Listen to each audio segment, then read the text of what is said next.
मुख्यमंत्री महिला सशक्तीकरण या कार्यक्रमाअंतर्गत माझी लाडकी बहीण योजना या कार्यक्रमासाठी आज राज्याचे मुख्यमंत्री एकनाथ शिंदे त्याचबरोबर उपमुख्यमंत्री देवेंद्र फडणवीस व अजितदादा पवार या कार्यक्रमासाठी या ठिकाणी उपस्थित होणार आहे। आपण या ठिकाणी बघू शकताय जी लगबग आहे ती सुरू झालेली आहे। आपण माझ्या या डाव्या बाजूला बघू शकताय महापुरुषांचे पुतळे जे आहेत या पुतळ्यांना या ठिकाणी झाकण्याचं काम सुरू आहे। फुलं वगैरे तोरण बांधण्याचं काम या ठिकाणी सुरू आहे मोठ्या प्रमाणात, कारण मुख्यमंत्री आल्यानंतर त्यांच्या हातून या सर्व स्मारकांचं जे आहे या ठिकाणी लोकार्पण सोहळा जो आहे तो पार पडणार आहे। या चौकामध्ये आपण उभे आहोत, तो चौक आहे जयस्तंभ चौकामध्ये डॉक्टर बाबासाहेब आंबेडकर, माता रमाई सोबतच महात्मा ज्योतिबा फुले, सावित्रीबाई फुले आणि राजमाता जिजाऊ माँसाहेब छत्रपती शिवाजी महाराज यांचा बाल अवस्थेतला पुतळा जो आहे तो या ठिकाणी आहे।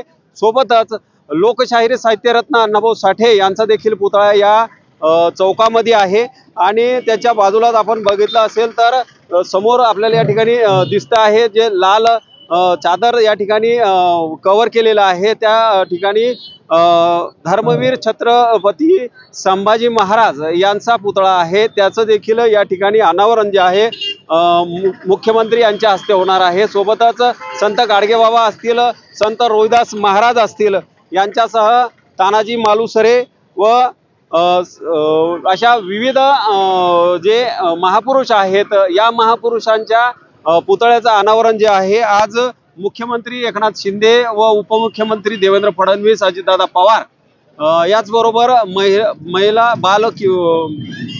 व बाल कल्याण विभागाच्या मंत्री आदिती तटकरे ह्या देखील या कार्यक्रमासाठी उपस्थित राहणार आहेत।